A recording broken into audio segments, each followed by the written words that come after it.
Yo, I'm Bob. Into Masters of the Universe. Going to be unboxing an action figure from the Origins line. And, well, the box came from Amazon. And, yeah, this is She-Ra from the Princess of Power TV show. Hopefully she's in there okay. The box came in this good old Amazon envelope. So, I mean, it's a good thing I'm an opener. I honestly have no idea how this is going to go. Because, yeah, the bottom is a bit mangled too. Because of, I guess, being jostled around in the packaging there.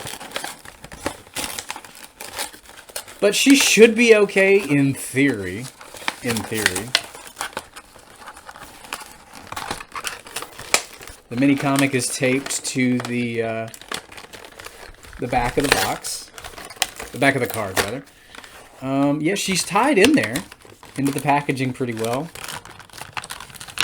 She's still tied in, so that's good.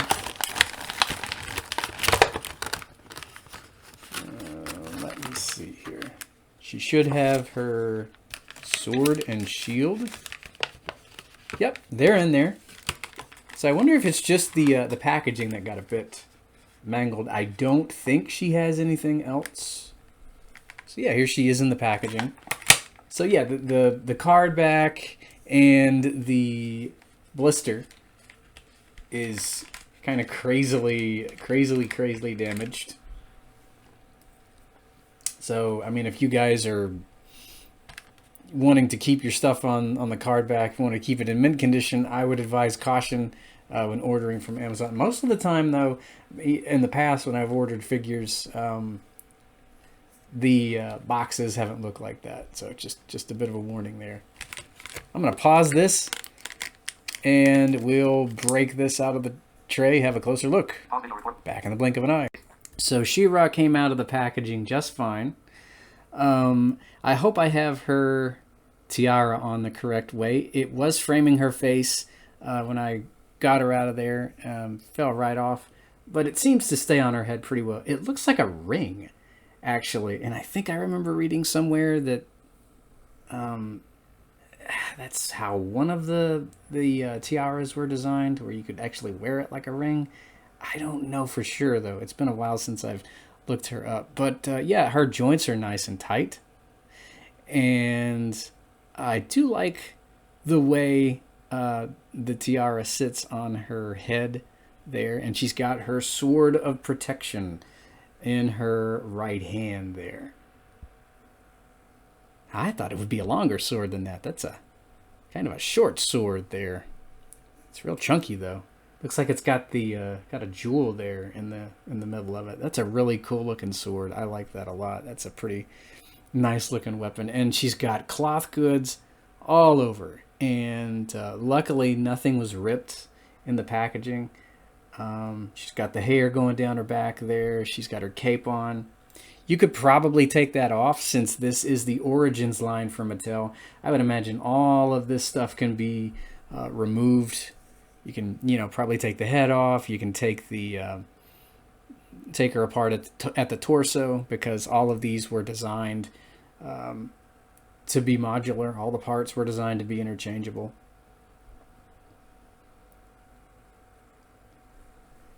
So big spoilers ahead. I don't think I'm spoiling this for anybody, though. I mean, come on. It's decades old plot line. But yeah, this is the first She-Ra I've ever owned. I'd watched The Sword of She-Ra quite a long time ago, and learned of her origins, of her being Prince Adam's sister. It was pretty cool to find out that He-Man did have a sister. She was captured by the Horde, brainwashed by them. He's sent to Etheria, and he helps break the spell. And she gets a sword as well, and she can transform from Adora into She-Ra. So I love it when they team up together. They're just such a great, wholesome couple of siblings when they work together. I love them in the 80s show. And I would love to see them on screen at the same time in some of the Netflix stuff. It's just, you know, that crazy thing with the rights. Although after, big spoilers, after the Revolution ending, I'm kind of wondering if we're going to get that on screen, get them both on screen. So She-Ra was voiced by Melendy Britt in the 80s. And man, I like the way this figure turned out. Hang on, she's got one more accessory. So she has a shield. So I took the sword out of her hand because, you know, in the 80s tune, she could transform her sword into a shield. She'd just say sword to shield and would go into shield mode. Reminds me of something out of Power Rangers, actually. But She-Ra did it first. It's a really cool shield. Not very big. Not a very big shield, but really neat design. It's still got the jewel there. Thought that was really cool.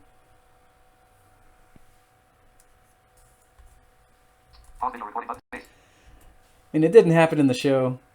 At least I don't think it did, or any of the comics or anything. But I mean, you can have her wielding both sword and shield if you want. I mean, it's your action figure. You do what you want to do. I think I'll just have her displayed with one of the others since it transformed from one to the other. But yeah, you can have her wielding both if you want. And you can take that tiara right off if you want as well. Doesn't really stay on there very well. I wish, yeah, we'd gotten an alternate head with, you know, the hair, and then we could have gotten one with the tiara on. But it does sit on there just fine. You should be able to shake her all around and shouldn't come off or anything like that. So I give the figure a 10 out of 10. I like her look. I love the weapons. I like that we got a lot of cloth goods with the action figure, and I'm really glad that mine turned out okay, because boy, was that package ever mangled when I got it out of the envelope. And it was ordered directly from Amazon. So yeah, I'm just glad it turned out fine, because I am an opener anyway. Yeah, so just be careful when you order stuff from Amazon. I've heard it said that you probably shouldn't order action figures from Amazon, but since I'm an opener, I don't necessarily mind. I do think there should be, you know, a cardboard box when it comes to packing action figures, though, because that way they'll be damaged a lot less, hopefully not at all, when it comes to shipping. But yeah, 10 out of 10 for the Origins version of She-Ra. I love the way she turned out, and I will hear you guys next time.